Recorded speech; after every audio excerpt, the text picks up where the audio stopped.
Hello बच्चों, जैसा कि अब तक हमने पिछले क्लास में देखा कि क्रमचय क्या होती है, संचय क्या होती है, उसके बाद हमने देखा कि जो पहली एक्सरसाइज है जो गुणन के आधारभूत नियम पे है, तो हमने उनमें देखा कि कैसे हम दिए गए संख्याओं से कैसे हम चीज़ों को संचय करते हैं। जैसा कि पिछले आपने क्लास में अलग-अलग तरह के क्वेश्चंस देखे, जैसे दिए गए संख्याओं से कुल 3 अंकों की कुल कितनी संख्याएँ बना सकते हैं, 3 अंकों की कुल सम संख्याएँ कितनी बना सकते हैं। तो आज की इस क्लास में हम उसी टॉपिक को लेते हुए आगे बढ़ेंगे और अपने एनसीईआरटी बुक के उदाहरण भी देखेंगे। और अब तक के पिछले क्लास में हमने हर एक प्रत्येक क्वेश्चन में पुनरावृत्ति की अनुमति नहीं देखी है, तो आने वाले प्रश्नों में हम वो भी देखेंगे कि जब प्रश्न में इंगित हो कि पुनरावृत्ति की अनुमति दी जाए, तो वैसे क्वेश्चंस को हम कैसे हल करते हैं। तो आइए आज की क्लास शुरू करते हैं हम एनसीईआरटी के दिए गए एक प्यारा सा उदाहरण के साथ। तो जैसा कि आप इस उदाहरण में देख सकते हैं कि किसी एक कक्षा में 27 लड़के हैं और 14 लड़कियां हैं। किसी कार्यक्रम के लिए कक्षा का प्रतिनिधित्व करने के लिए शिक्षक को एक लड़के और एक लड़की का चुनाव करना चाहता है। जैसा कि आप जानते हैं कि अगर आपके स्कूलों में कोई एक प्रोग्राम होती है, कोई कार्यक्रम होती है, तो आप जानते हैं कि लड़के से कोई एक मॉनिटर बननी चाहिए, लड़कियों से भी कोई एक मॉनिटर बननी चाहिए, जो सारे काम को व्यवस्थित करें। तो हम मेरे क्लास में कुल 27 लड़के दिए गए हैं यहाँ पे और 14 लड़कियाँ दी गई है और इससे हमें 1 लड़के और 1 लड़की का चुनाव करना है। तो शिक्षक ये चुनाव कितने प्रकार से कर सकता है? ये हमारा आज का प्रश्न है। तो हम देखते हैं बिल्कुल पिछले क्लास की तरह इस प्रश्न को भी हल करेंगे। अभी हम इसमें कोई बीजगणितीय सूत्र का प्रयोग नहीं करेंगे। तो हम सबसे पहले एक बॉक्स बना लेंगे और बॉक्स को कितने खंडों में विभाजित करनी होगी? तो क्योंकि शिक्षक को एक लड़का और एक लड़की चुनना है, मतलब शिक्षक को 2 विद्यार्थी चुनाव करना है, तो हम बॉक्स को 2 भागों में बाँट देंगे। हम मान के चलते हैं कि पहले बॉक्स में वो लड़के के चुनाव करते हैं, तो लड़के को चुनाव करने के लिए उनके पास कुल लड़के की संख्या कितनी है? तो कुल लड़के की संख्या 27 है। और अगर हम बात करें अगले बॉक्स में उन्हें एक लड़कियों की चुनाव करनी है, तो कुल लड़कियों की संख्या यहाँ पे कितनी है? तो 14 लड़कियाँ हैं।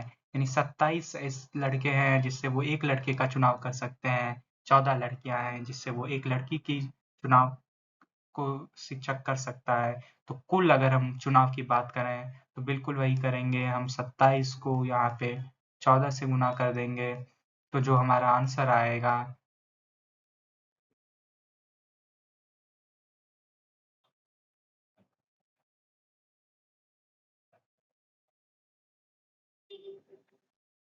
बिल्कुल, जो कुल यहाँ पे अंक आया है वो है 300।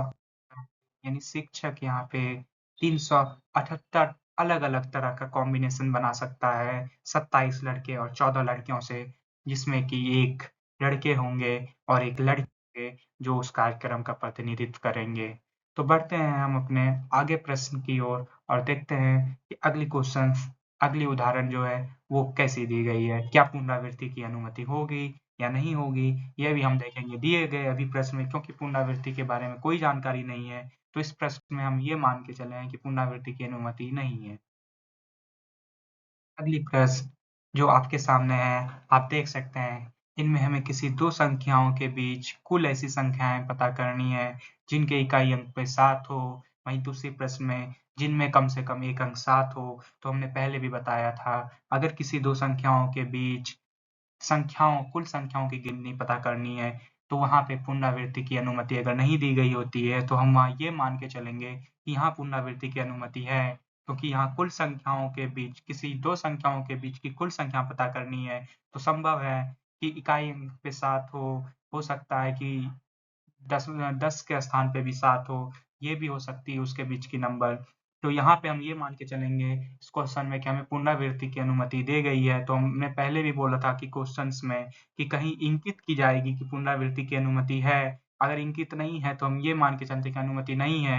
इसके अलावा कुछ ऐसे भी प्रश्न होंगे जिसमें आपको किसी 2 संख्याओं के बीच कुल संख्याएँ ज्ञात करनी होगी। वहाँ पे अगर पुनरावृत्ति की अनुमति नहीं भी दी गई हो, तो हम ये मान के अगर क्वेश्चन में इंगित ना भी की गई हो, तो हम ये मान के चलेंगे कि पुनरावृत्ति की अनुमति दी गई है।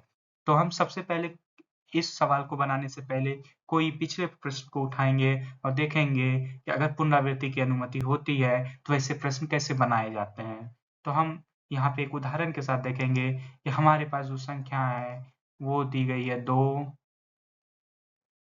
3, 4, 5, 6, 7, 8। पिछले प्रश्न में भी जब हम लोग बना रहे थे तो यही संख्या दी गई थी और दी गई संख्या से हमें 3 अंकों की कुल संख्या ज्ञात करनी थी जहाँ पुनरावृत्ति की अनुमति नहीं है। अब की बार ये प्रश्न मैं बोल रहा हूँ कि दिए गए संख्या से हमें कुल 3 अंकों की संख्या ज्ञात करनी कि कुल वैसे 3 अंकों की संख्या कितनी हम बना सकते हैं जहाँ पुनरावृत्ति की अनुमति होगी। तो हम जो पहला नियम कहता है कि हम पहले एक बॉक्स बनाएंगे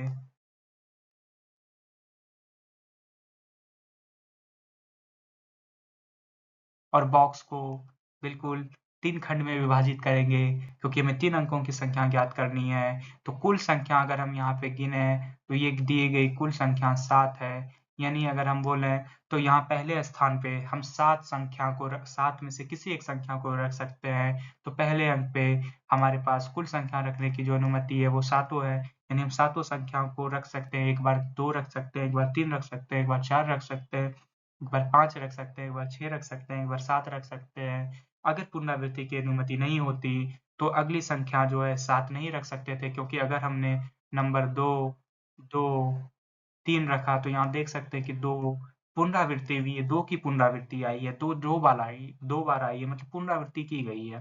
पिछले प्रश्न में ये अनुमति ना होने के कारण हम 7 नहीं करके 1 घटाते थे क्योंकि अगर 2 रख दी गई तो 2 नहीं रखी जा सकती जिस कारण 6 होती थी। परंतु इस प्रश्न में पुनरावृत्ति की अनुमति है।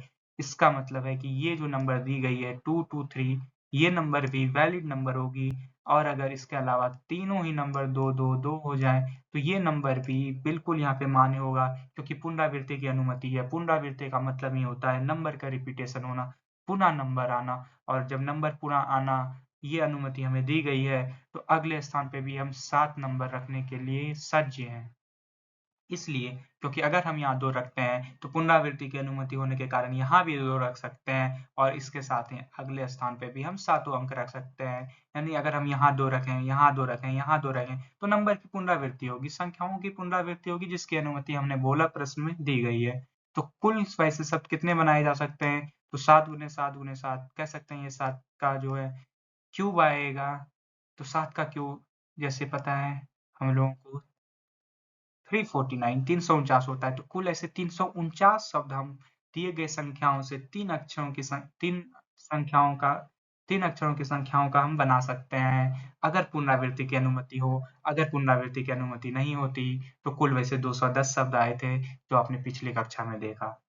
अगला प्रश्न इसी में हमने देखा था कि कुल ऐसे 3 अंकों की संख्याएँ बनाइए परंतु वो संख्याएँ सम होनी चाहिए। सम होने के लिए नियम वही कहती है कि जिसके इकाई स्थान पे 0 हो, 2 हो, 4 हो, 6 हो, 8 हो तो वही अंक सम संख्या कहलाएगी।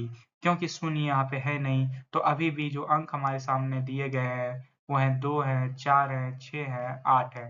तो अभी भी हम इकाई अंक पे महज 4 नंबर ही रख सकते हैं जो 2, 4, 6 और 8 को दर्शाएँगे। तो पहले स्थान पे तो हमें पता है कि हम सिर्फ़ 4 से ही संख्या रख सकते हैं, चाहे पुनरावृत्ति की अनुमति हो, चाहे ना हो। परंतु अगले स्थान पे क्योंकि एक संख्या हमने रख दिया था, तो अगले स्थान पे हमने 6 संख्या ही रखा था क्योंकि पुनरावृत्ति की अनुमति नहीं थी। परंतु यहाँ पुनरावृत्ति की अनुमति होने के कारण अगर हम यहाँ 8 रख दें तो हम 8 यहाँ भी रख सकते हैं मतलब नंबर को हमें घटाने की ज़रूरत नहीं पड़ेगी। तो हम यहाँ 7 संख्याएँ रख सकते हैं, सातों संख्याएँ रख सकते हैं यहाँ पे और अगले स्थान पे भी सातों संख्याएँ रख सकते हैं क्योंकि पुनरावृत्ति की अनुमति है हमें। अगर आप इसे सॉल्व करेंगे तो आप पाएँगे कि ये 49 गुने 4 होंगे।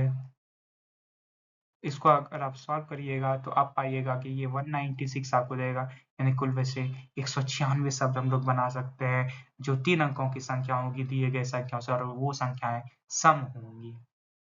तो बिल्कुल घबराने वाली बात नहीं है। अगर पुनरावृत्ति की अनुमति नहीं है तो संख्याएँ घटती जाएँगी। जैसे पहली संख्या जब भर जाएँगी तो अगली संख्याएँ जो होंगी वो 1 घट जाएगी। जब 2 संख्याएँ भर जाएँगी तो दिए गए संख्याओं से 2 संख्याएँ घटती जाएगी। परंतु पुनरावृत्ति की जब अनुमति आएगी, जब पुनरावृत्ति की अनुमति हमें दी गई होगी प्रश्न में, तो हम अगर पहले स्थान पे भी जितनी संख्याएँ रख सकते हैं, तो अगले स्थान पे भी उतनी संख्याएँ रखने की अनुमति होगी।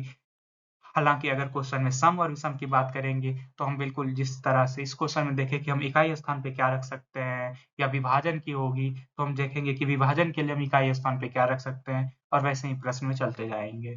तो हम उम्मीद करते हैं कि आप पुनरावृत्ति की अनुमति नहीं और पुनरावृत्ति की अनुमति होने पे क्या अंतर होगी, ये आपको समझ में आ गया है। तो अब जो ये प्रश्न दी गई है, जैसा कि हमने बोला कि इसमें किसी 2 संख्याओं के बीच हमें कुल संख्याएँ ज्ञात करनी है, जो भी कंडीशंस दी गई होगी, तो हम ये मान के चल रहे हैं इस क्वेश्चन्स में कि हमें पुनरावृत्ति की जो अनुमति है, वो दी गई है, तो उसको मानते हुए हम इस क्वेश्चन को यहाँ पे आगे बढ़ेंगे।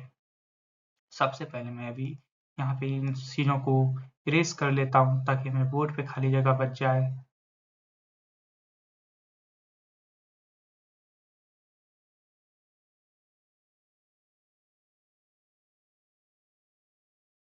तो अब इस प्रश्न को देखते हैं। हम सबसे पहले पहला प्रश्न लेके आते हैं कि 99 और 1000 के बीच ऐसी कितनी संख्याएँ हैं, जिनके इकाई स्थान पे 7 होंगे। तो सबसे पहले 99 और 1000 के बीच की मतलब है कि सिर्फ़ और सिर्फ़ 3 अंकों की संख्या आने वाली है।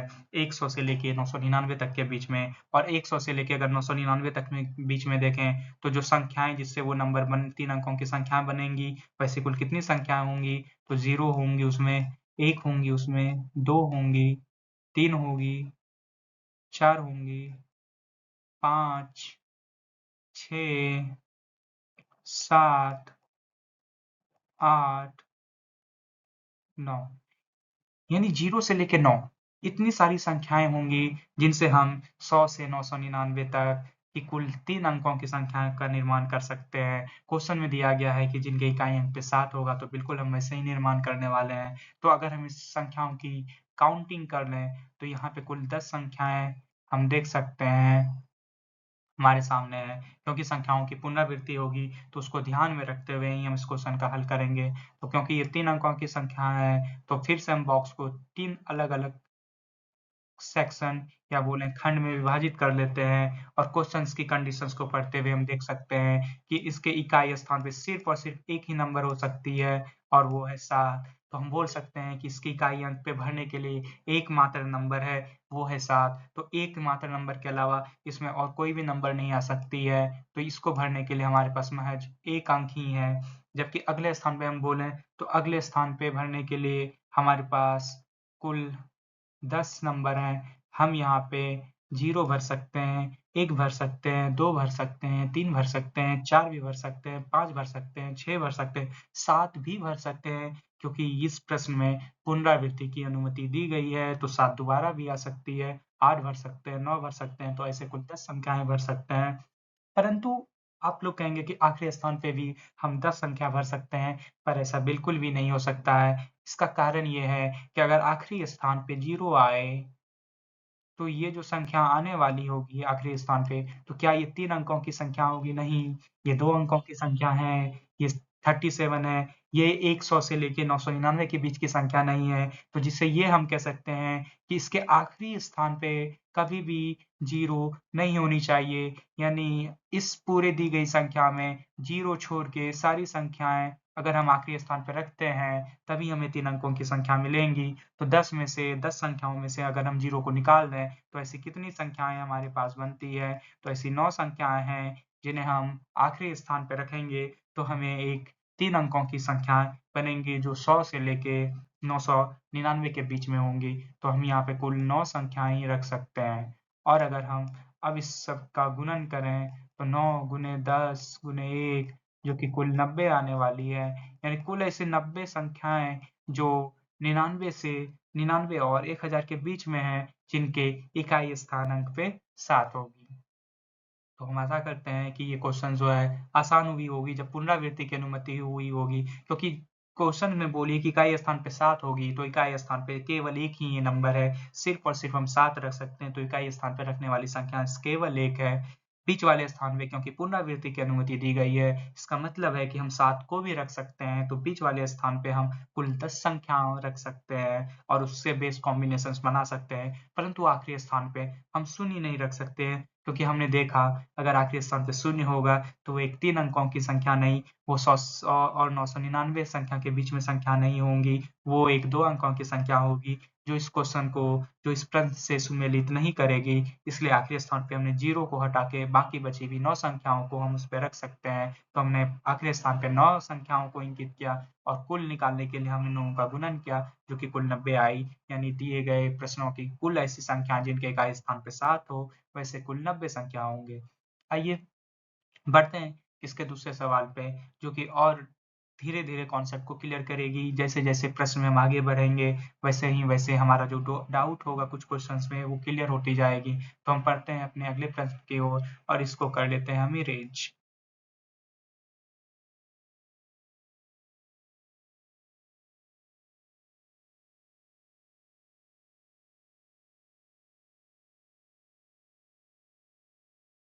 तो जी हाँ, हमारा फिर से बोर्ड रेडी हो गया है।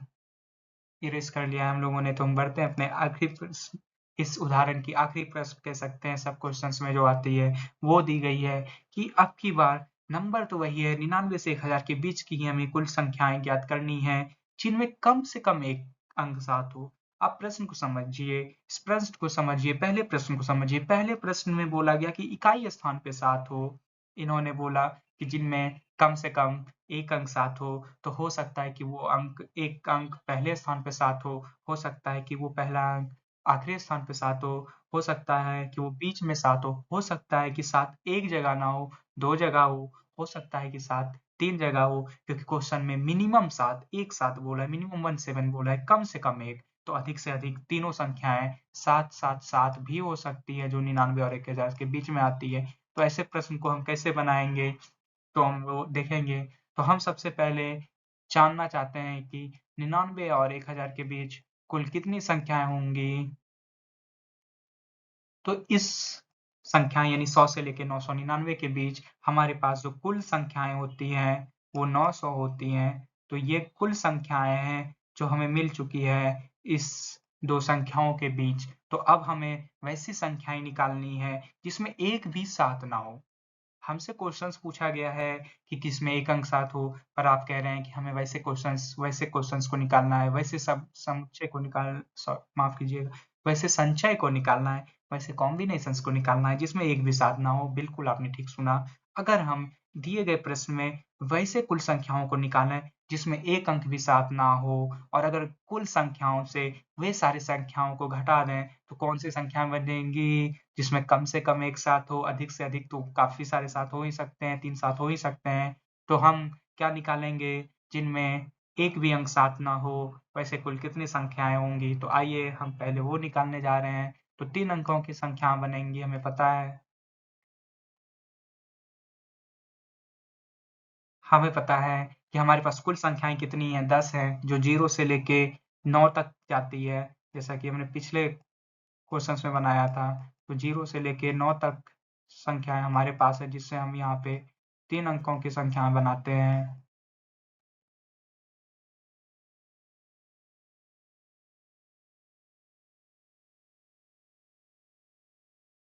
तो हम पीछे से भरना शुरू करेंगे। जैसा कि आप लोगों को पता है कि पीछे से अगर हम भरते हैं, जो पहली अंक होती है संख्या की, आखिरी से कहते हैं, जो संख्या की पहली अंक होती है, वो कभी शून्य नहीं हो सकती। अगर संख्या की पहली अंक शून्य होगी, तो कभी भी 3 अंकों की संख्या नहीं होंगी, वो 2 अंकों की संख्या बनेंगी। तो हम पहले संख्या में कभी भी शून्य नहीं भर सकते हैं। अगली जो हमने प्रश्न में कहा कि हम ऐसी संख्या ज्ञात करना चाहते हैं, जिनमें एक भी साथ ना हो, यानी हम इस संख्या में 7 को नहीं चाहते हैं, तो हम इस संख्या में 7 को भी नहीं भरेंगे। तो कुल ऐसी कितनी संख्या बची बची जिसे हम पीछे भर सकते हैं, पहले स्थान पे भर सकते हैं। तो कुल ऐसी 8 संख्याएँ हमारे पास हैं। वहीं जब हम दूसरे स्थान पे जाते हैं, तो दूसरे स्थान पे हम शून्य भर सकते हैं। दूसरे और तीसरे स्थान पे शून्य भरने से 3 अंकों की ही संख्या बनेंगी, ना कि 2 अंकों की संख्या बनेंगी। परंतु 7 को हम अभी भी नहीं भरेंगे, क्योंकि ऐसी संख्या हमें कुल संख्याओं की ज्ञात करनी है जिसमें एक भी साथ ना हो। तो अगली संख्या भरने के लिए हमारे पास कुल कितनी संख्या है? 9। बिल्कुल, क्योंकि पुनरावृत्ति की अनुमति दी गई है, इसलिए हमने 9 यहाँ रखा। अगर हम 5 पहले स्थान पे रखते हैं, तो हम दूसरे स्थान पे भी 5 रख सकते हैं, पुनरावृत्ति ये कहती है। तो अगले स्थान पे हम 7 छोड़ के बाकी सारी संख्याएँ रख सकते हैं, जिस कारण से हमें 9 मिली। बिल्कुल, आखिरी स्थान पे भी हम कुल 9 भर सकते हैं, क्योंकि 7 हमें भरनी नहीं है। हमें ऐसी संख्याएँ ज्ञात करनी है, जिसमें 7 एक भी ना हो। तो कुल जो यहाँ पे संख्या आएगी, तो आप देख सकते हैं कि इसको अगर हमको निकालना होगा, तो हम इसका गुणन करेंगे। और इसका गुणन जब करेंगे, तो ये आएगी 81 गुने 8। जब इसे हम सॉल्व करेंगे, तो ये आएगी 648। हाँ, जी हाँ बच्चों, कुल ऐसी संख्याएँ जिनमें एक भी साथ ना हो, कितनी संख्या आई? 648 आई ना? और वैसे कुल संख्याएँ कितनी हैं? जो 99 और 1000 के बीच में आती है, तो 900 संख्या है। अगर हम कुल संख्याओं में वैसी संख्याओं को घटाएँ जिसमें एक भी साथ ना हो, तो बची हुई संख्या क्या होगी? वैसी संख्या जिसमें कम से कम एक साथ हो, होंगी ना? तो वैसी संख्याएँ जिसमें कम से कम एक साथ हो, वो कितनी होंगी? तो हम कुल संख्याओं में वैसी संख्याओं को घटाएँगे जिसमें एक भी साथ ना हो, तो यहाँ से हमारा आंसर जो आने वाला है, वो है 252। तो कुल ऐसी 252 संख्या होंगी, जिनमें कम से कम एक साथ हो, अधिक से अधिक 3 साथ हो सकती है, लेकिन कम से कम एक साथ हो। ऐसी कुल संख्याएँ 99 से 1000 के बीच कितनी हैं? 252 है। हम उम्मीद करते हैं कि आप इस क्वेश्चंस को अच्छे तरह से समझे होंगे और जब आप ये क्वेश्चन समझ पाएँगे, तो जो इसकी एक्सरसाइज़ की क्वेश्चंस होगी, जो कि इसकी प्रश्नावली पहली प्रश्नावली की क्वेश्चंस है, वो आपको बहुत ही आसान नज़र आएगी। तो हम धीरे-धीरे आगे बढ़ेंगे, अपने प्रश्नावली पे भी जाएँगे और आने वाले प्रश्नों को भी हल करते हुए चलेंगे। आते हैं हम अपनी अगली उदाहरण में। ये तो बहुत आसान सी उदाहरण दिख रही है। हमें अंक दी गई है 1, 2, 3, 4, 5। 5 अंक कुल हमें दी गई है और हमें 2 अंक की सम संख्या बनानी है और क्वेश्चन पे इंगित की गई है, जैसा कि हमने बताया था आपको क्वेश्चन की अगर इंगित की गई कि पुनरावृत्ति की जा सकती है, तो हम पुनरावृत्ति करेंगे, रिपीटिशंस करेंगे ही करेंगे। तो हम अपने क्वेश्चंस को जैसे बनाते आए हैं, जैसे तोड़ते आए हैं, बिल्कुल वैसे ही इस क्वेश्चन को भी हम बनाएँगे। हम सबसे पहले एक बॉक्स बनाएँगे और ध्यान देने वाली बात ये है कि ये बॉक्स 2 खंड में विभाजित क्यों है? क्योंकि हमें 2 अंक की संख्या बनानी है, 3 अंकों की संख्या इससे नहीं बनानी है, इसलिए हमने बॉक्स को बस 2 खंडों में विभाजित किया है और बोला है कि सम संख्याएँ होनी चाहिए। फिर से सम संख्याएँ के लिए वही नियम है, जिसके इकाई अंक पे 0 हो, 2 हो, 4 हो, 6 हो, 8 हो, वैसी संख्याएँ सम संख्याएँ कहते हैं। दिए गए प्रश्नों में हमारे पास जो संख्याएँ हैं, हम देख सकते हैं कि सिर्फ़ और सिर्फ़ 2 ऐसी संख्याएँ हैं जिसको रखने से सम बन सकती है और वो 2 संख्याएँ कौन-सी हैं? 2 हैं और 4 हैं। हाँ, तो हम पहले स्थान पे महज़ 2 संख्याओं का चुनाव कर सकते हैं। 2 के अलावा किसी तीसरी संख्याओं का चुनाव नहीं कर सकते हैं, क्योंकि 2 और 4 है। तो पहले स्थान पे भरने के लिए हमारे पास कुल कितनी संख्याओं का चुनाव करने का ऑप्शन दिया गया है हमें? सिर्फ़ 2 संख्याओं का दिया गया है, क्योंकि पुनरावृत्ति की अनुमति दी गई है। अगर हम यहाँ पे 4 संख्याएँ रखते हैं, जो कि सम संख्याएँ बनेंगी, तो यहाँ भी 4 रख सकते हैं। पुनरावृत्ति यही कहना चाहती है। तो यहाँ पे हम कुल 5 संख्याएँ हमें हमारे पास दी गई है, तो बिल्कुल जो अगले प्रश्न हैं, हम उसमें जो अगला बॉक्स है, उस बॉक्स में हम कुल कितनी संख्याएँ रख सकते हैं? तो पाँचों संख्याएँ रखने के लिए हम सज्ज हैं यहाँ पे, हम पाँचों संख्याएँ रख सकते हैं, हम 1 भी रख सकते हैं, हम 2 भी रख सकते हैं, हम 3 भी रख सकते हैं, हम 4 भी रख सकते हैं, हम 5 भी रख सकते हैं, क्योंकि पुनरावृत्ति की अनुमति नहीं है। हाँ, अगर क्वेश्चंस हमें ये दी गई होती, ये अंकित की होती, पुनरावृत्ति की अनुमति नहीं है, तो हम अगर एक संख्या का उपयोग यहाँ कर लेते, तो 5 में से एक संख्याओं का हम उपयोग आगे वाले इस बॉक्स में भरने के लिए नहीं कर सकते थे, तब यहाँ हम बस 4 संख्याओं का उपयोग कर सकते थे। परंतु इस प्रश्न में क्या दिया है कि पुनरावृत्ति की अनुमति है, पुनरावृत्ति की अनुमति है, मतलब जो संख्याएँ यहाँ आ चुकी है, वो संख्याएँ यहाँ भी आ सकती है। इसका मतलब है कि हम यहाँ कुल 5 संख्याएँ भर सकते हैं, परंतु इकाई स्थान पे क्योंकि सम होनी चाहिए, तो इकाई स्थान पे हमारे पास भरने के लिए केवल और केवल 2 संख्याओं का चुनाव है। तो कुल ऐसी कितनी संख्याएँ हम बना सकते हैं?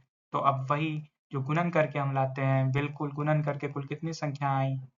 तो कुल 10 ऐसी संख्याएँ हैं, जिनका चुनाव दिए गए संख्याओं से हम एक 2 अंक की संख्याएँ बनाएँ और वो संख्याएँ सम हो, तो ये आसान सी लगी होगी ना लगी ना?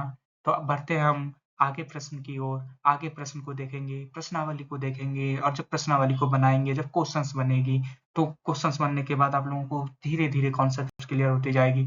फिर धीरे-धीरे आप अच्छे-अच्छे प्रश्न लेंगे, अच्छे-अच्छे प्रश्न को टटोलेंगे, बनाएंगे और देखेंगे कि क्या ये चैप्टर्स हमें आसान प्रतीत हो रही है या नहीं।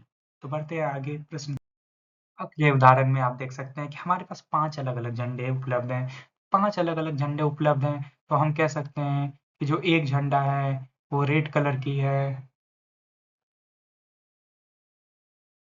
तो हम अलग-अलग ग्रुप के झंडे बना लेते हैं, अलग-अलग कलर के झंडे हमारे पास उपलब्ध हैं। एक झंडे जो हैं, वो पीली कलर के हो, एक झंडे जो है, वो हरी कलर के हैं। 5 अलग-अलग रंग के झंडे हैं हमारे पास। हमने भी 5 अलग-अलग रंग के झंडे बनाए, कुछ लाल बनाए, एक पीले बनाए, हरे बनाए, एक नीला बनाए और एक हम कह सकते हैं कि एक और रंग के बना सकते हैं, जो बिल्कुल अलग हो थोड़ा। तो 5 अलग-अलग रंग के झंडे हैं, दिए गए प्रश्नों में बोला है, जो विभिन्न-विभिन्न संकेतों को दर्शाते हैं। हमें कम से कम 2 झंडे का एक ऊर्ध्वदंड पर क्रमवत एक को दूसरे से नीचे रखकर उत्पन्न किया जा सकता है। कुछ नहीं है, ये प्रश्न कहना चाहता है कि हम एक फ्लैग तैयार करना चाह रहे हैं, एक झंडे तैयार करने चाह रहे हैं, जिसमें 2 रंग के झंडे आ सकते हैं और वो दोनों रंग अलग-अलग होने चाहिए, एक जैसे नहीं होने चाहिए, क्योंकि पुनरावृत्ति की अनुमति नहीं दी गई है। अगर क्वेश्चन में इंगित होती कि पुनरावृत्ति की अनुमति है, तो ही हम मानेंगे। अगर कुछ भी इंगित नहीं है, तो हम ये मान के चल रहे हैं कि पुनरावृत्ति की अनुमति नहीं है, यानी एक रंग जो यहाँ भर दिया जाएगा, वो सेम रंग, सामान्य रंग हम नीचे वाले में नहीं भर सकते हैं, तो हमें 2 झंडों का 2 एक झंडे में 2 रंग को भरना है, तो पहले स्थान पे भरने के लिए हमारे पास कुल कितने रंग हैं? जी हाँ, पहले स्थान पे भरने के लिए तो हमारे पास 5 रंग हैं। इन 5 में से किसी एक रंग को हम यहाँ भर सकते हैं, परंतु अगले स्थान पे भरने के लिए क्योंकि पुनरावृत्ति की अनुमति नहीं है, तो किसी एक रंग को तो हमने यहाँ भरा होगा। जिस रंग को भरा होगा, वो ये रंग यहाँ नहीं उपयोग कर सकते हैं, तो 5 में से 1 रंग जो है, वो हमारा भर चुका है। तो हमारे पास कुल बचे कितने रंग? 4 रंग, जिन्हें हम अगले स्थान पे भर सकते हैं। तो पहले स्थान पे भरने के लिए 5 रंग हैं। और अगले स्थान पे 4 रंग हैं और ऐसे कुल कॉम्बिनेशंस कितने बनेंगे? तो बिल्कुल इनका गुणन जो 5 गुने 4 हैं, कुल कितने आएँगे? 20। कुल कितने कॉम्बिनेशंस बना सकते हैं हम इस 5 कलर के रंगों से, जिन्हें हम एक झंडे में 2 कलर भर सकते हैं, दिए गए प्रश्नों के अनुसार। तो कुल ऐसे 20 कॉम्बिनेशंस बना सकते हैं हम। तो देखा आपने कि जब पुनरावृत्ति की अनुमति है, तो प्रश्न को कैसे बनाना है, जब पुनरावृत्ति की अनुमति नहीं है, तो प्रश्न को कैसे बनाना है। तो इसके साथ हम लोगों ने 4 उदाहरण भी किए। इसके अलावा हमने आपके लिए जो एग्ज़ाम्पल सेट किया था पहले, उस कुछ एग्ज़ाम्पल लिए, अच्छे-अच्छे प्रश्न लिए थे, जिससे कि कॉन्सेप्ट क्लियर होती गई और आगे वाले उदाहरण जो है वो आसान नज़र आते गए। जब हम लोगों ने उदाहरण किया, पिछला कुछ एग्ज़ाम्पल्स किया, कुछ उदाहरण किए, कुछ बुक के उदाहरण किए, कुछ मेरे प्रश्नों के उदाहरण दिए गए, प्रश्नों के उदाहरण किए, तो जो प्रश्नावली अब शुरू होने वाली है, जो 6 क्वेश्चन आपके पहले प्रश्नावली में है, वो क्वेश्चंस आपको बहुत ही आसान प्रतीत आएँगे। तो हम शुरू करते हैं अपनी अगली स्लाइड जो है वो एनसीईआरटी के प्रश्नावली 7.1 का पहला प्रश्न के साथ। तो जैसा कि आप देख सकते हैं कि पहला प्रश्न जो दिया गया है, आपके पास 5 अंक है, इससे कितनी 3 अंक की संख्या बनाई जा सकती है? 5 अंक कौन-कौन सी है? आप ध्यान से देखिए 1 है, 2 है, 3 है, 4 है, 5 है और कितनी अंकों की संख्या हमें बनानी है? 3 अंकों की संख्या बनानी है ना दिए गए प्रश्नों के अनुसार और इसके अंदर 2 क्वेश्चन हैं। पहला क्वेश्चन कहता है कि अंकों की पुनरावृत्ति की अनुमति हो और दूसरा प्रश्न कहता है कि पुनरावृत्ति की अनुमति ना हो। तो आइए हम इस क्वेश्चंस को बनाना शुरू करते हैं। पहला जब हम अनुमति मानते हुए चलते हैं, तो अनुमति है मतलब एक नंबर जो एक बार आई है, वो नंबर दोबारा भी आ सकती है। पुनरावृत्ति का मतलब हमने आपको पहले भी समझाया है।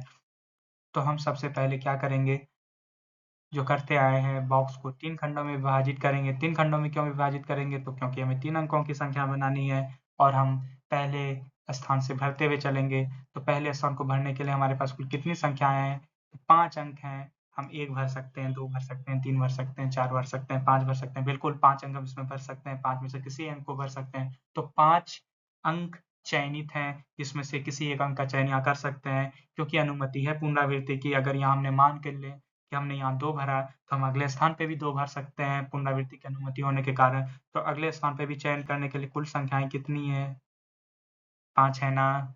क्योंकि पुनरावृत्ति की अनुमति है, तो हम अगर पहले स्थान पे जो संख्या भरेंगे तो दूसरे स्थान पे भी भर सकते हैं, और जब दूसरे स्थान पे भर सकते हैं तो वो संख्या को हम तीसरे स्थान पे भी भरने के लिए हमें आज्ञा दी गई है, हमें अनुमति दी गई है, पुनरावृत्ति की अनुमति दी गई है। तो अगले स्थान पे भी भरने के लिए हमारे पास कुल कितनी संख्याएँ हैं? 5 संख्याएँ हैं ना? तो कुल ऐसे कितने कॉम्बिनेशन बनेंगे? कुल ऐसे कितने संचय बनेंगे? तो आप जानते हैं कि ये 5 का गुणनफल है, 5 गुणे 5 गुणे 5 जो 5 क्यूब है। तो कुल ऐसे कितनी संख्याएँ आई ना 125, कुल 180 25 कॉम्बिनेशंस बनेंगे ना जब पुनरावृत्ति की अनुमति हो। तो दिए गए संख्याओं से हम 3 अंकों की संख्याएँ कुल 125 ऐसी संख्या होंगी जो दिए गए संख्याओं से कुल 3 अंकों की संख्या बनाई जा सकती है जब पुनरावृत्ति की अनुमति हो। तो आइए इसी प्रश्न की जो दूसरे क्वेश्चंस हैं वो देखते हैं जिसमें पुनरावृत्ति की अनुमति हमें नहीं दी गई हो। तो फिर से हम एक बॉक्स को बना लेते हैं ताकि आसान हो हमें क्वेश्चंस को सॉल्व करने के लिए। तो जो पहली संख्याओं को भरने जा रहे हैं, तो अभी पहली संख्याओं को जब हम भरने जाते हैं तो कोई भी संख्या भरी ना गई हो, तो 5 ऐसे संख्या हैं जिससे हम किसी एक का चुनाव कर सकते हैं। तो यहाँ कुल 5 ऐसी संख्याएँ हैं जिससे एक का चुनाव करके यहाँ भर सकते हैं। परंतु किसी एक संख्याओं को जब हम यहाँ भर देंगे तो हमारे पास सिर्फ और सिर्फ 4 ही संख्या बचेंगी जिसको हम आगे भर सकते हैं। क्यों 4 बचेंगी? क्योंकि आपने जिस संख्या को यहाँ भर दी वो संख्याएँ किसी और जगह नहीं भरी जा सकती, क्योंकि आप नंबर को रिपीट नहीं कर सकते, आप पुनरावृत्ति नहीं कर सकते। यहाँ पे आपने अगर 1 भर दिया तो आप अगले स्थान पे 1 नहीं भर सकते हैं, क्योंकि पुनरावृत्ति की अनुमति नहीं है। तो किसी एक संख्याओं को 5 में से 1 हमने यहाँ भर दिया, तो अगली संख्याओं को भरने के लिए कुल कितनी संख्याएँ हैं? 4। तो जब हमने 4 में से किसी एक संख्याओं को यहाँ भर दिया, तो कुल हमने 2 स्थानों पे संख्या भर दिया है, तो कुल 2 संख्याएँ भरी जा चुकी है। तो 5 में से जब 2 संख्याएँ चली गई, तो बची कुल कितनी संख्याएँ हमारे पास? तो कुल 3 संख्याएँ हैं, जिसे हम अगले स्थान पे भर सकते हैं। तो कुल ऐसे कितने कॉम्बिनेशन बनेंगे, कुल ऐसे कितने संचय बनते हुए हमें नज़र आ रहे हैं? तो जब हम इनका गुणन करते हैं, तो हम देखते हैं कि कुल ऐसे 60 कुल ऐसे 60 कॉम्बिनेशन बन रहे, कुल ऐसे 60 संचय बन रहे हैं दिए गए संख्याओं से। जो हम 3 अंकों की संख्याएं बना रहे हैं तो कुल 60 संख्याएं ऐसे बनाई जा सकती है जब पुनरावृत्ति की अनुमति ना हो, और जब पुनरावृत्ति की अनुमति होगी तो कुल ऐसे 125 संख्याएं बनाई जा सकती हैं। तो आपने देखा कि जैसे आप प्रश्नावली में आए, जब आपने पिछला उदाहरण देखा होगा, जब पिछला उदाहरण बनाया होगा, मैंने बताया था आपको कि मैथ प्रैक्टिस की चीजें हैं। जब आपने प्रैक्टिस की होगी चीजों को, तो जब आपने कुछ उदाहरण बनाए होंगे तो आपको जो प्रश्नावली की प्रश्न है वो बिल्कुल आसान सी प्रतीत हो रही होगी। तो बढ़ते हैं हम इसी एक्सरसाइज की दूसरे क्वेश्चंस की ओर।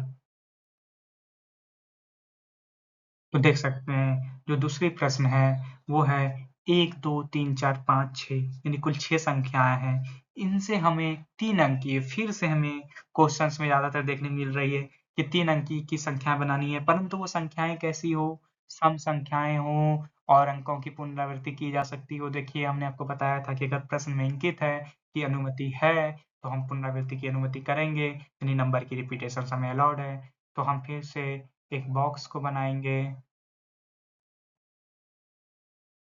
और कुल 6 संख्याएँ हैं, तो पहले स्थान पे भरने के लिए हमारे पास 6 संख्याएँ हैं, और क्योंकि पुनरावृत्ति की अनुमति है, अगर हम मान लें कि हमने यहाँ 3 भरा, तो हम यहाँ भी 3 भर सकते हैं, यानी आगे भी जो है हमारे पास भरने के लिए कुल कितनी संख्याएँ हैं?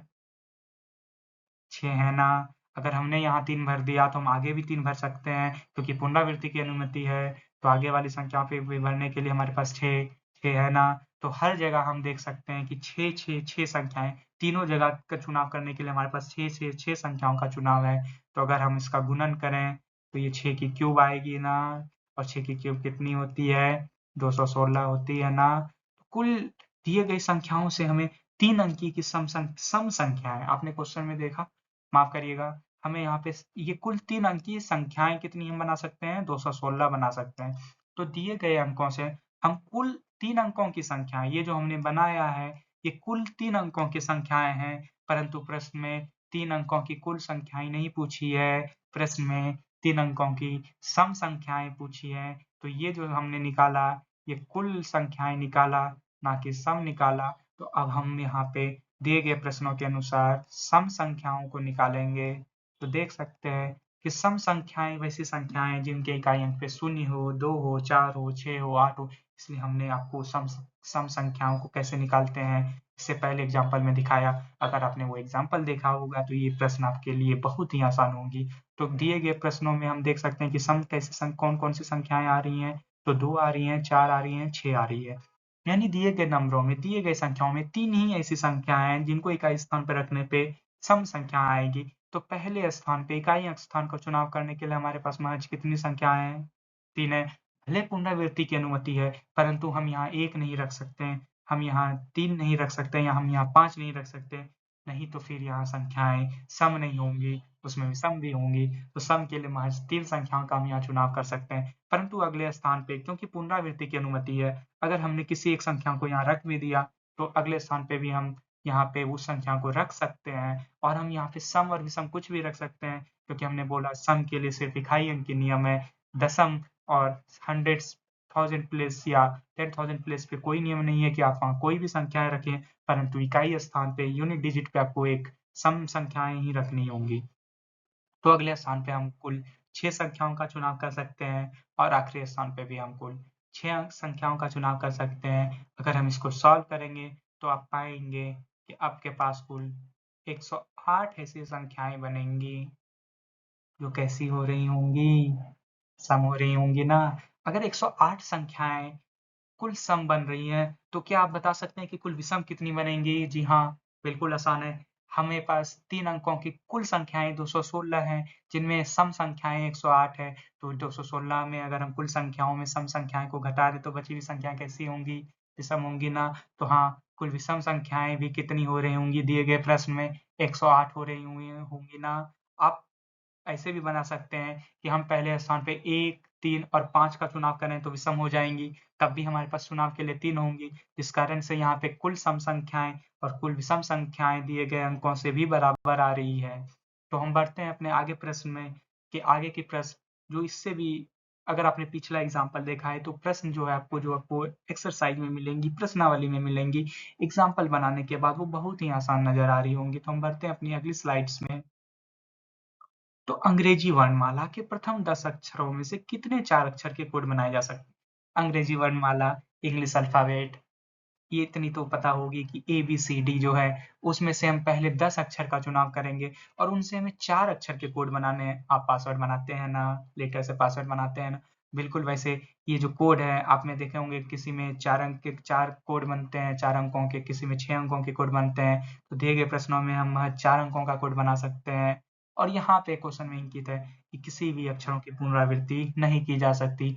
मतलब एक लेटर जो आ जाएगी, एक लेटर जो भर दी जाएगी, वो लेटर उसमें दोबारा नहीं आ सकती, यही बोला गया है प्रश्न में। तो आइए बनाते हैं हम अपने इस प्रश्न को। तो हमारे पास जो 10 लेटर हैं, पहले जो 10 लेटर हैं वो हैं A, B, C, D, E, 5 हो चुके हैं, F, G, H, I, J। तो आप गिन सकते हैं कि ये कुल 10 लेटर हैं, अंग्रेजी वर्णमाला के प्रथम 10 लेटर हैं, 1, 2, 3, 4, 5, 6, 7, 8, 9, 10। तो कुल हम यहाँ पे देख सकते हैं कि ये अंग्रेजी वर्णमाला के प्रथम 10 अक्षर हैं और इसमें हमें कितनी डिजिट की कोड बनानी है?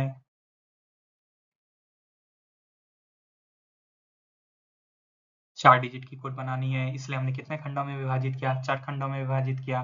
तो आइए हम देखते हैं कि पीछे से चुनाव करने के लिए कितने हैं हमारे पास लेटर। तो अभी तक क्योंकि किस एक भी लेटर को भरा नहीं है हमने, तो पहले स्थान पे भरने के लिए हमारे पास 10 के 10 लेटर उपलब्ध हैं, 10 में से किसी एक लेटर को हम भर सकते हैं यहाँ पे।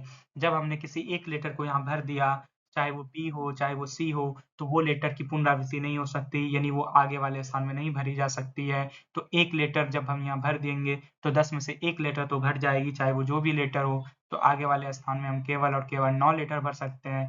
जब हमने इन 2 स्थान पे 2 लेटर को भर दिया होगा, तो 10 में से 2 लेटर तो चले जा चुके होंगे, 2 लेटर ऐसे जा चुके होंगे जिनकी पुनरावृत्ति नहीं होगी, तो 2 लेटर आगे भरे नहीं जा सकते हैं। तो आगे भरने वाले लेटर की संख्याओं कितनी होंगी? 8 लेटर होंगे जिनसे हम अगले चुनाव कर सकते हैं, अगले कोड पे डाल सकते हैं। जब 3 भर जा चुकी होगी, तो 10 में से 3 जा चुकी होंगी, तो कुल ऐसे लेटर्स कितने बचे होंगे जिन्हें हम आखिरी स्थान पे चुनाव कर सकते हैं? तो हाँ, बिल्कुल 7 ही ऐसे लेटर बचे हैं जिन्हें हम आखिरी स्थान पे चुनाव कर सकते हैं। तो कुल आंसर जो है हमारा वो कितना आएगा? तो अगर हम गुना करें तो ये 720 इंटू 7 बिल्कुल नज़र आ रहा होगा आपको। और अगर इसको सॉल्व करें हम, तो कुल ऐसे 5040 कोड बनाए जा सकते हैं। तो दिए गए अंग्रेजी वर्णमाला के प्रथम 10 अक्षरों से अगर हम किसी 4 डिजिट कोड का निर्माण करें तो ऐसे कितने कॉम्बिनेशन बना सकते हैं हम? तो ऐसे 5040 कॉम्बिनेशंस बना सकते हैं हम। अलग-अलग कॉम्बिनेशंस बना सकते हैं, जैसे ABCD, BCDE, EFGH ऐसे बनाने जाएँगे तो कुल कितने हम बनाने होंगे? 5040 कोडों का निर्माण करना होगा। परंतु हम अपनी विधि से जब बनाने जाएँ तो आप देख सकते हैं कि कुल संख्याएँ यानी कुल शब्दों की 4 डिजिट शब्दों की संख्या कितनी आने वाली है? 5040 आने वाली है। तो आपने इस देखा क्वेश्चन में जब पुनरावृत्ति की अनुमति हो और ना हो तो हम कैसे हल करते हैं। तो अब आपको ये चैप्टर्स उम्मीद करता हूँ कि बहुत आसान सी प्रतीत हो रही होगी। जैसे-जैसे हम क्वेश्चंस में आगे बढ़ेंगे और भी आपको कॉन्सेप्ट क्लियर होती जाएगी, नए-नए कॉन्सेप्ट आएँगे, नए-नए कॉन्सेप्ट को हम सीखेंगे और इस प्रश्न के ज़रिए प्रश्न बनाते हुए मैथ्स क्या है, प्रैक्टिस की चीज़ें हैं, जैसे-जैसे बनेंगी वैसी-वैसी प्रश्न आसान होती जाएँगी। तो बढ़ते हैं हम आइए हम अगले प्रश्न को देखते हैं। अगले प्रश्न जो है 0 से 9 तक के अंकों का प्रयोग करके 0 से 9 तो 0 से 9 के बीच कुल कितनी संख्याएँ आएँगी? तो अगर आप गिनेंगे तो 0, 1, 2, 3, 4, 5, 6, 7, 8, 9 कुल ऐसी 10 संख्याएँ आ रही हैं, जिनका प्रयोग करके हमें कितने अंकों की टेलीफ़ोन बनानी है? 5 अंकों की टेलीफ़ोन बनानी है। परंतु ये बोला गया है कि जो टेलीफ़ोन 5 अंकों की होंगी, वो नंबर कितने से शुरू होनी चाहिए? 6-7 यानी उसके पहले स्थान और दूसरे स्थान की संख्या हमें पता है। पहला स्थान पे केवल और केवल 6 हो सकता है, दूसरा स्थान पे केवल और केवल 7 हो सकता है। तो बाकी बचे जो 3 स्थानों को हैं, वहाँ देखेंगे कि कुल कितनी संख्याएँ हम कितने कॉम्बिनेशंस बना सकते हैं और कोई भी एक अंक एक बार से अधिक नहीं आनी चाहिए। मतलब कि क्वेश्चन कहना चाहती है, प्रश्न आपकी कहना चाहती है कि आपको पुनरावृत्ति की अनुमति नहीं है। तो आइए हम बॉक्स का निर्माण करेंगे और बॉक्स को कितने खंडों में विभाजित करेंगे? तो बिल्कुल ऐसे हम 5 खंडों में विभाजित करने वाले हैं।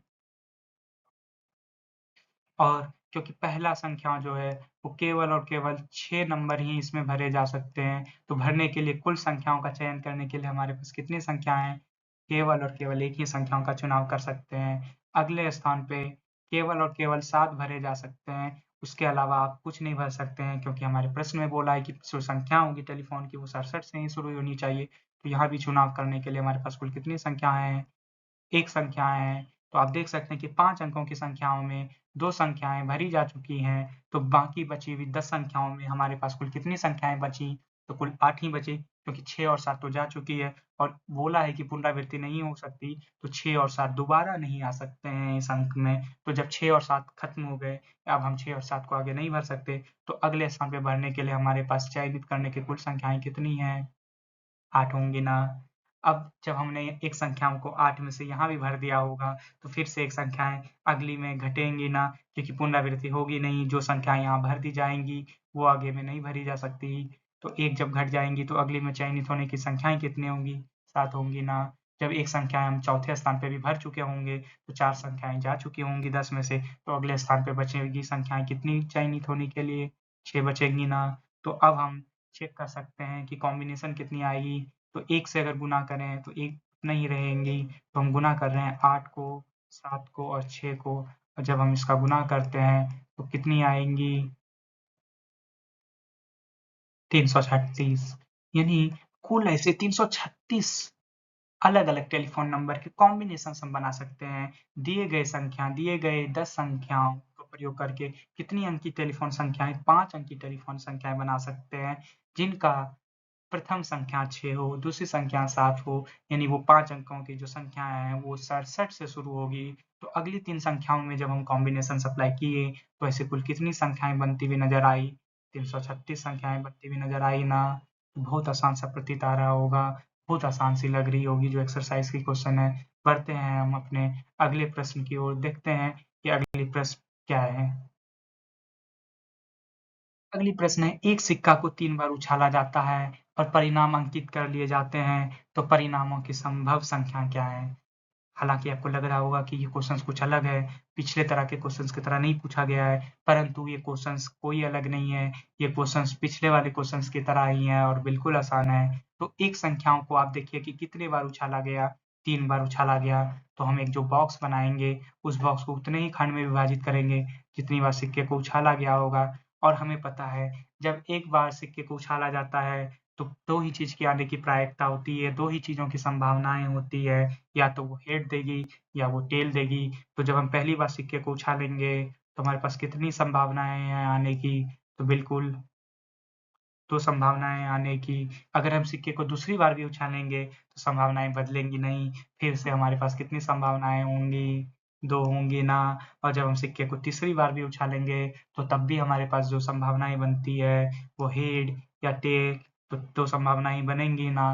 तो जब सिक्कों को 3 बार उछालेंगे और कुल कॉम्बिनेशंस का निर्माण करेंगे, कुल संभावनाएँ का निर्माण करेंगे, जब हम संचय का इसमें कुल संचय का निर्माण करेंगे, तो कुल कितने संचय आने वाले हैं? बिल्कुल, कुल 8 आने वाले हैं। चाहे पहले में हेड आए, दूसरे में टेल आए, फिर हेड आए, या पहले में टेल आए, दूसरे में हेड आए, फिर हेड आए। इस तरह अगर कुल हम संभावनाओं को बनाएँ, कुल हम कॉम्बिनेशंस को बनाएँ, तो ऐसे कितने कॉम्बिनेशंस बनाए जा सकते हैं?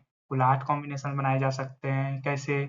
जब हमने पहले सिक्के को उछाला, कुल 2 संभावनाएँ थी आने के। जब हमने दूसरे बार भी उछाला, तो कुल 2 ही संभावनाएँ रहेंगी क्योंकि सिक्के बदलेंगे नहीं, सिक्के हेड और टेल ही हैं और सिक्का बोला है कि एक ही सिक्का है जिसको हमने 3 बार उछाला है और जब हम तीसरी बार भी उछालेंगे तो संभावनाएँ कितनी हैं आने की? तो 2 है, तो कुल संभावनाएँ हम कैसे निकालते हैं? इन तीनों को गुणा करते हैं ना? तो जब हमने गुणा किया तो कुल कितनी संभावनाएँ हमारे सामने नज़र आई? तो कुल 8 संभावनाएँ नज़र आई। तो अब तक हमने 5 प्रश्नों का प्रश्नावली से बना लिया है। बढ़ते हैं हम इस क्लास की आखिरी को प्रश्न के लिए, बाकी हम अगली क्लास में करेंगे क्योंकि इसके साथ ही जो अगले प्रश्न होंगे इसके साथ ही प्रश्नावली 7.1 खत्म हो जाएगी और अगले क्लास में हम क्रमगुत यानी फैक्टोरियल नंबर आप लोगों को सिखाएंगे। कुछ बच्चे हैं जो फैक्टोरियल नंबर पहले भी पढ़ चुके हैं, परंतु कुछ ऐसे बोर्ड्स हैं, सीबीएसई हो चाहे स्टेट्स बोर्ड हो, जिसमें फैक्टोरियल पहले नहीं पढ़ाई जा सकती, परंतु आईसीएसई बोर्ड ऐसी बोर्ड्स हैं जिसमें फैक्टोरियल नंबर पहले भी दी गई है। तो बढ़ते हैं हम अपने अगली प्रश्न और आज की वीडियो की आखिरी प्रश्न की ओर और कह सकते हैं कि इस प्रश्नावली की आखिरी प्रश्न की ओर। ये प्रश्न जो आप देख रहे हैं, आपने इसे उदाहरण में भी देखा था कि 5 अलग-अलग रंग के झंडे हैं। अगर हमें प्रत्येक संकेत एक संकेत बनानी है और हर संकेत में हम सिर्फ 2 झंडों का प्रयोग करते हैं, जो एक रंग के नीचे दूसरे रंग के एक झंडे के नीचे एक झंडे होंगे, यानी 2 झंडे का प्रयोग करेंगे और 2 अलग-अलग रंगों का प्रयोग करेंगे क्योंकि पुनरावृत्ति की अनुमति नहीं है। कहीं भी इंगित नहीं की गई है कि पुनरावृत्ति हो, तो फिर हम ये मान के चलते हैं कि पुनरावृत्ति की अनुमति नहीं है। तो पहले रंग को भरने के लिए, पहले झंडे के रंग को भरने के लिए हमारे पास कितने रंगों के झंडे हैं? तो 5 रंगों के झंडे हैं। तो 5 में से किसी एक रंग के झंडे हम यहाँ भर सकते हैं। तो चयनित करने के लिए हमारे पास 5 रंग हैं, परंतु जब हम किसी एक रंग को भर देंगे तो दूसरे स्थान पे भरने के लिए एक रंग तो घट जाएगी ना। तो 5 में से कितने रंग बचेंगे? महज 4 रंग बचेंगे। तो कुल हमारे पास कितने कॉम्बिनेशन बन सकते हैं? बिल्कुल जो उदाहरण में बनाया था बिल्कुल सेम क्वेश्चंस है, कोई भी डिफरेंस नहीं है, सेम आंसर्स भी आएँगी। कितने झंडे बनाए सकते हैं ऐसे जिसमें 2 अलग-अलग रंग हो? तो कुल 20 झंडे बनाए जा सकते हैं। तो आपने देखा कि जब आपने उदाहरण बनाया होगा, जब आपने हमारे दिया हुआ प्रश्न को बनाया होगा, जो हमने स्लाइड्स में यानी पिछले क्लास की वीडियो में कुछ प्रश्न दिखाए थे, जब आपने उस प्रश्न को समझा होगा, जब आपने उसमें बनाया होगा, जब आपने एनसीईआरटी के उदाहरण को बनाया होगा, फिर जब आपने प्रश्नावली को बनाया होगा, तो आपको ये आसान लगी ना ये प्रश्न? बिल्कुल, इसकी तरह जब हम आगे बढ़ेंगे, जब हम फैक्टोरियल नंबर के पढ़ेंगे, जब हम फैक्टोरियल के बेस्ड क्वेश्चन दूसरी एक्सरसाइज में देखेंगे, उससे पहले उदाहरण भी बनाएँगे, तो वो चैप्टर्स भी आपको आसान लगेगी। बिल्कुल, हम इसी तरह मैथमेटिक्स के हर एक चैप्टर्स को बिल्कुल आसानी से समझाएँगे। बिल्कुल हमारे साथ बने रहिए और ऐसे ही प्रश्न को बनाते रहिए, फोड़ते रहिए प्रश्न को। जैसे-जैसे आप क्लास करेंगे, जैसे-जैसे आप कॉन्सेप्ट समझेंगे, जैसे-जैसे आप क्वेश्चन बनाएँगे, तो वैसे-वैसे ही आप भी जो है अपने जीवन की जो लक्ष्य आपकी प्राप्ति करने के लिए आपने जो सोचा है, जो जीवन में हम ये बनेंगे, तो आप उसके उतने ही नज़दीक होंगे। Thank you. बाय-बाय बच्चों।